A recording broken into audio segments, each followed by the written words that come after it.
आइए आज से हम एग्रीटेरिया के सामान्य अध्ययन वस्तुनिष्ठ का प्रत्येक सेट आज से करते चलेंगे। एक एक सेट करके डेली इसको खत्म करेंगे। चलिए आइए इसकी शुरुआत करते हैं।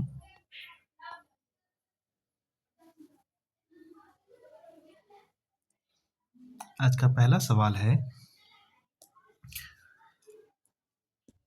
बिहार टाइम्स पत्रिका के संपादन के दौरान डॉक्टर सच्चिदानंद सिन्हा के सहयोगी निम्न में से कौन थे? महेंद्र नारायण, श्री कृष्ण सहाय, श्री नंदकिशोर लाल, इनमें से सभी। इसका सही आंसर हो जाएगा इनमें से सभी।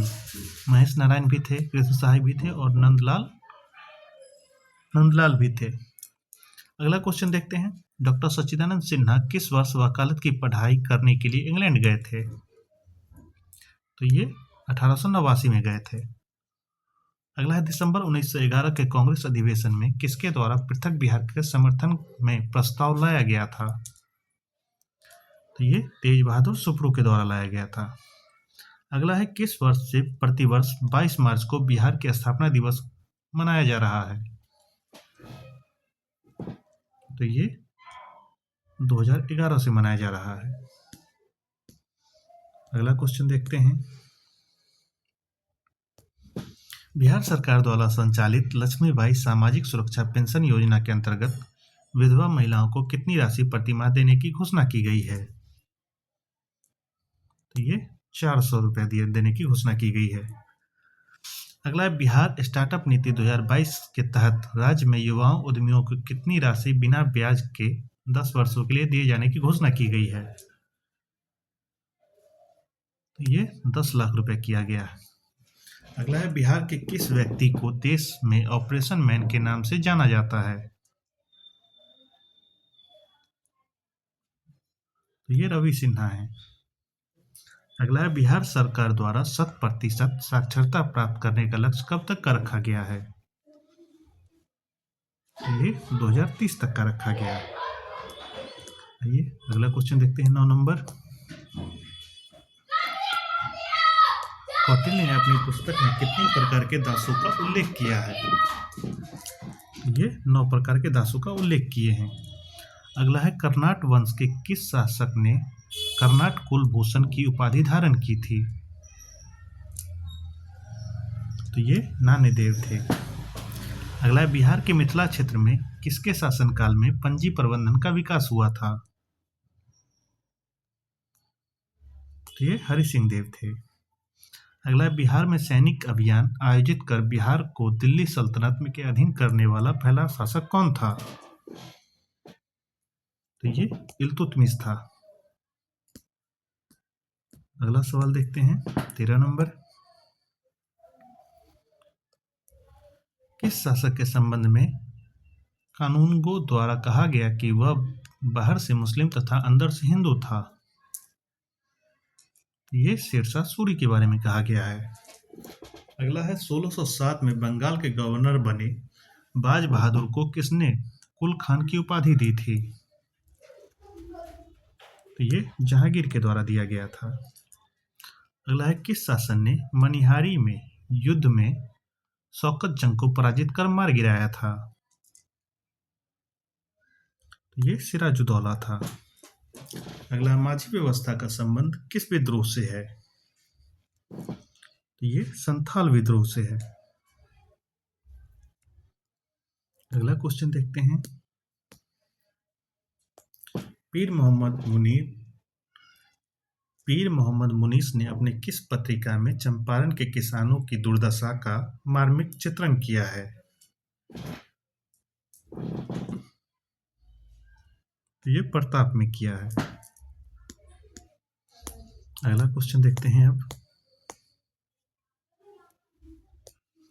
खिलाफत दिवस 1 अगस्त 1920 के दौरान निम्न में से किसने अपनी वकालत छोड़ने की घोषणा की थी? तो ये मोहम्मद जुबैर थे। अगला है, बिहार के डुमरांव में नशाबंदी आंदोलन की शुरुआत किस वर्ष हुई थी? तो ये 1920 में हुआ था। अगला है, 1932 में अस्पृश्यता निवारण सम्मेलन का आयोजन कहाँ किया गया था? तो ये अंजुमन इस्लामिया हॉल पटना में किया गया था।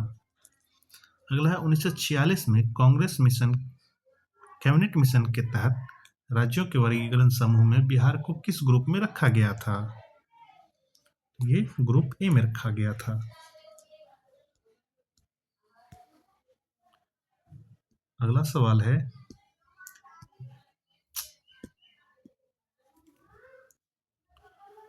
संविधान सभा में बिहार के कुल कितने सदस्य शामिल हुए थे? ये कुल 36 सदस्य शामिल हुए थे। अगला है निम्न में से कौन कीर्ति विद्यापति द्वारा लिखी गई है?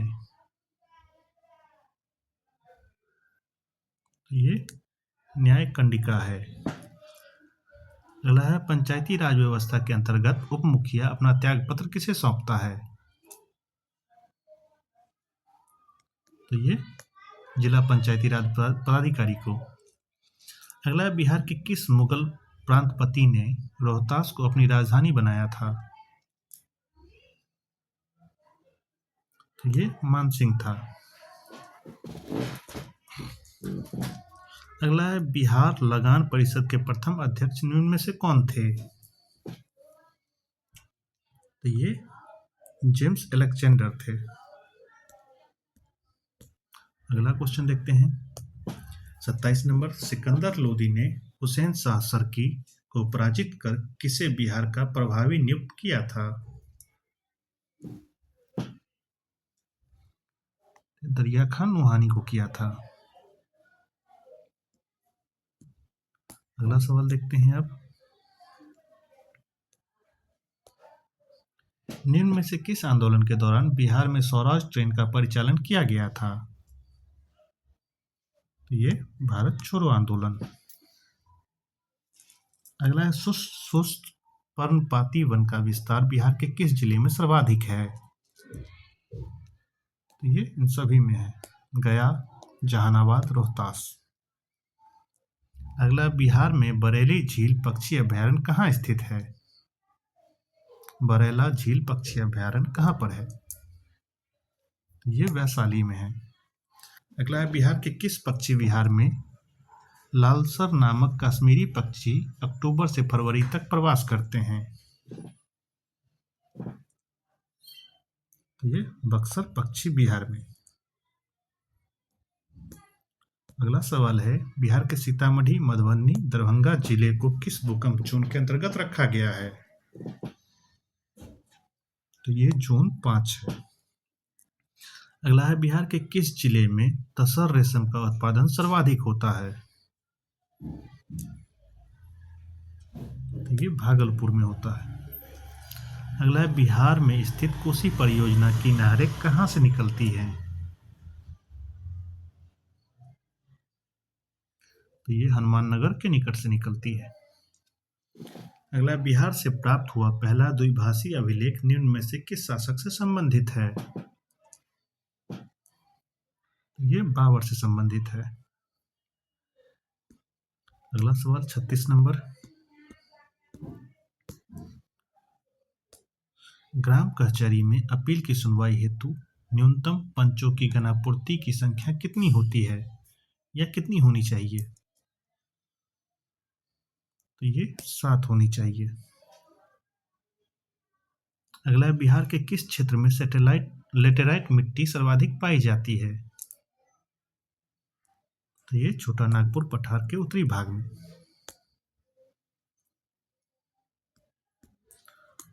अगला सवाल है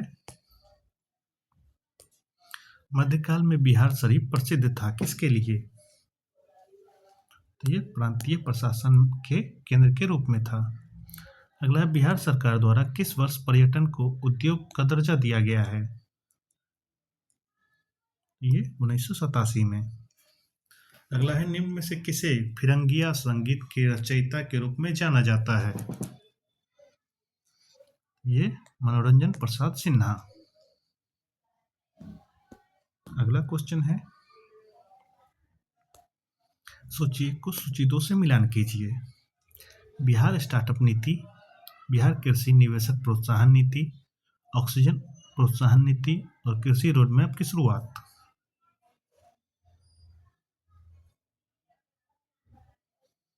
तो ये देखिए, बिहार स्टार्टअप नीति 2022 में आया था। बिहार कृषि निवेश ये 2021 में आया है। ऑक्सीजन उत्साहन नीति 2020 का है और कृषि रोड मैप 2008 का है।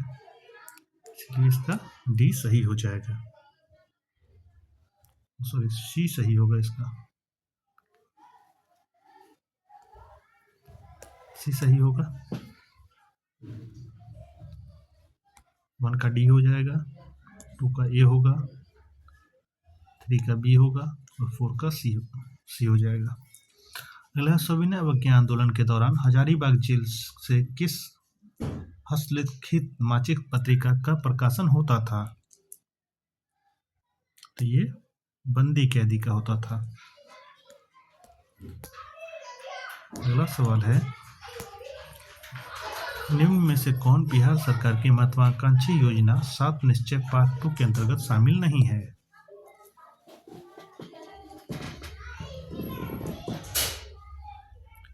ये बाल विकास, राज्य का विकास ये नहीं है। अगला, बिहार सरकार द्वारा संचालित मिशन 5.0 का संबंध किससे है? तो ये वृक्षारोपण से है। अगला है, वाल्मीकि रामायण में बक्सर क्षेत्र के किस शब्द का प्रयोग किया गया है? तो ये भी दोनों का, मलद और करुणा। अगला है 46 नंबर, निम्न में से कौन सा जिला धारवाड़ बहुस्तरीय संरचना वाला नहीं है? तो ये रोहतास नहीं है। अगला है, बिहार के उत्तर पश्चिम में स्थित हरहा नदी घाटी निम्न में किस अन्य नाम से जानी जाती है? ये दून घाटी के नाम से जानी जाती है। अगला, बिहार के उत्तरी मैदान भाग में पश्चिम से पूरब की ओर बढ़ने के क्रम में दोआब का सही क्रम है। पहला है घाघरा गंडक दोआब, दूसरा है गंडक कोसी दोआब, तीसरा है कोसी महानदी दोआब। ये 1, 2, 3 सही है। अगला सवाल है 49 नंबर, बिहार में बहने वाली नदी फाल्गु निम्न में से किस नदियों का संगम का रूप है? ये मुहानी एवं लीलांचना नदी का है। और आज का आखिरी सवाल है, बिहार के किस जिले में पिंडमोट स्वयं मिट्टी पाई जाती है? तो ये पश्चिमी चंपारण में पाया जाता है। इसी के साथ सेट फर्स्ट आपका कंप्लीट हो गया है। सेट सेकेंड हम लोग कल करेंगे। इसी के साथ धन्यवाद।